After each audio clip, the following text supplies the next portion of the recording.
I paid for my sister's education while working 2 jobs, only for her to call me a loser during a family dinner. She was surprised when I stopped paying her rent and told everyone why she could no longer afford her lifestyle. When my younger sister, Louisa, got into her dream university, the whole family acted like it was the greatest achievement of all time. My parents were beaming with pride. Louisa was already talking about the career she was going to pursue, while I sat in a corner silently calculating how we were going to pay for it. My parents didn't have the money to cover her education. They made that clear when they started hinting at it during family conversations. Louisa is so smart, but university is so expensive these days, my mother would say, looking at me as if I didn't already know where that conversation was headed. I didn't have much. I worked as a mechanic and was trying to save up to buy a house. But Louisa was my sister, and I thought, what harm could there be in helping? So, I started contributing. At first, it was small things, her books, a bit of food. But it didn't stop there. Soon, I was paying her rent, her bills, even her nights out when she needed to relax. Every time she asked for money, it came with a promise like, I'll pay you back when I graduate, or Mom and Dad just can't help right now. The worst part was that my parents acted like it was my duty to help.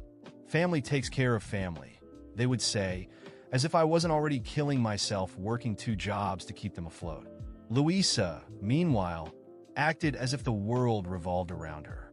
She posted pictures of fancy parties and weekend getaways, smiling as if she wasn't living off my hard work. I kept telling myself it was temporary. Once she graduates, it'll all be worth it, I thought. But deep down, I started resenting the fact that my life was on hold while hers sped ahead, all thanks to me. I thought things would get better once Louisa settled into her university routine. I imagined she would realize how much I was doing for her and show some gratitude. But if anything changed, it was her sense of entitlement, which only grew. The first real sign was her spending habits. While I was skipping meals and working late shifts to pay her rent, Louisa was showing off her new wardrobe on social media. Designer bags, trendy shoes, fancy dinners, things I could never afford. At first, I tried to justify it. Maybe she got a part-time job, or she's just exaggerating to look good. But when I asked her about it, she shrugged. Everyone at university dresses like this, she said. I don't want to look out of place. It wasn't just her attitude toward money. It was everything. She treated me like a walking ATM. She never asked how I was doing or if I needed help. My parents weren't any better. Whenever I tried to talk about how much I was struggling, they guilt-tripped me into silence. She's your sister, my mother would say. She's building a future. You should be proud to help her. But it wasn't just helping. It was sacrificing. My weekends disappeared. My savings were wiped out. And that house I always dreamed of? Forget it. Meanwhile, Louisa couldn't even be bothered to send a thank you note. Instead, she would call to complain about her professors. It was always something like, they don't understand how hard I work, or it's not fair that they give me so much work. And I, exhausted after a double shift at the workshop, had to listen without arguing. After all, if I dared to say anything, I'd be the insensitive one who didn't understand how hard she was fighting for her future. Then came the dinner. An invitation from my mom, as always, disguised as an attempt at family bonding, but I knew it was just another chance for everyone to pretend everything was fine. Even so, I accepted, thinking it might be nice to have a moment of peace away from work and bills. I arrived at my parents' house straight from the workshop, my hands still marked with grease, and was greeted with the same coldness as always. My mom was busy in the kitchen, and my dad was on the couch watching TV. Apparently, Louisa was already there, in her room, resting from her exhausting week. Of course, because studying a few hours and partying on the weekend must be exhausting. When we finally sat down at the table, I tried to focus on the food and tune out the conversation. But Louisa didn't take long to start her show, as she always did. You won't believe what happened at university, she began, with that exaggerated tone only she could use.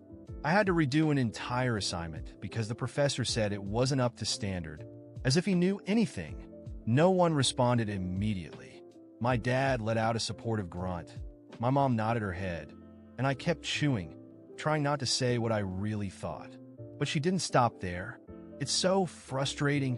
I'm one of the best students, but it seems like they just want to bring me down. It's like they don't want to see me succeed. You know what I mean, right?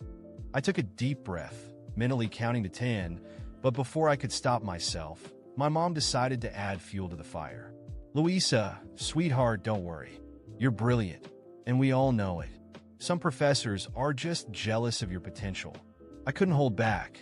Or maybe they're trying to teach you something, and you just don't want to listen. The silence at the table was immediate. Louisa shot me a glare that could kill, but I kept eating, pretending not to notice. What's that supposed to mean? She asked, her voice full of indignation. It means maybe it's time to stop blaming everyone else and start taking some responsibility. You're in university, Louisa. You're not a child anymore. You can't expect the world to treat you like a princess. My mom tried to intervene, but Louisa was already ready to attack. Oh, of course. Coming from who? The mechanic who never left his workshop? Please, you don't even know what responsibility is. All you do is fix cars and complain about life. You know what you are? A loser. That's what you are. The word hit like a slap. For a moment, everything stopped. I looked at her, incredulous, trying to process how the same person I had supported for years, who lived off my hard work, could stand there insulting me in front of the entire family. I stood up slowly, placing my napkin on the table. My mom started to say something, but I raised my hand to silence her.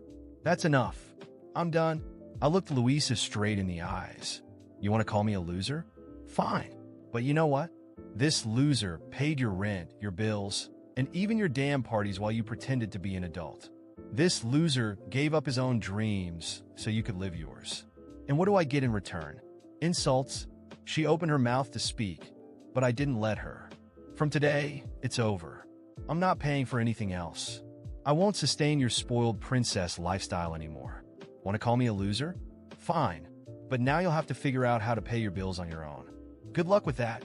My mom started crying, and my dad, in his typical apathy, muttered something like, "We'll talk about this later," but I wasn't willing to listen anymore. I grabbed my things and left, leaving the table in silence. On the way home, I felt a mix of relief and anger. Relief for finally saying what needed to be said, but anger for letting the situation get this far. I knew Louisa wouldn't take it easily. She was good at manipulating people, and my parents would probably do everything they could to make me back down. But this time, it wouldn't work. When I got home, my phone started ringing. It was my mom. I ignored it. Then messages started coming in, first from her, then from Louisa. "You can't do this to me. I need you. How am I supposed to pay the rent now?" I read them all, but I didn't respond. I knew this war was far from over, but for the first time in years, I felt like I had a chance to take back my life. When I finally got home that night, I was still trembling with anger. The word loser echoed in my mind like a knife spinning endlessly. The audacity of Louisa to call me that, after everything I had done for her, was unbearable. I knew she was used to being treated as the center of the universe, but this had crossed every line. However, as I sat on the living room couch, I began to feel something different. For the first time in years, I felt free. Free from carrying the weight of her choices. Free from having to sacrifice my own dreams for someone who didn't even understand the meaning of gratitude. That thought brought me unexpected relief, and I decided that from now on, I would be the priority in my own life. The next day, I woke up early and went straight to the workshop. It was a Saturday, but it made no difference to me, as I worked every day to support a life that wasn't mine. While tightening bolts and replacing parts, I felt something different in the air, a new determination. Maybe it was time to change. Maybe it was finally time to think about my own future. But, as expected, Louisa wasn't going to let it go easily. Before noon, my phone was already full of messages from her and my parents. Her messages ranged from desperate pleas to veiled threats. "If you don't pay my rent, I'll be evicted. Don't you care about my future?" And of course, the classic manipulation. "Mom and Dad are so disappointed in you. They never thought you could be so selfish."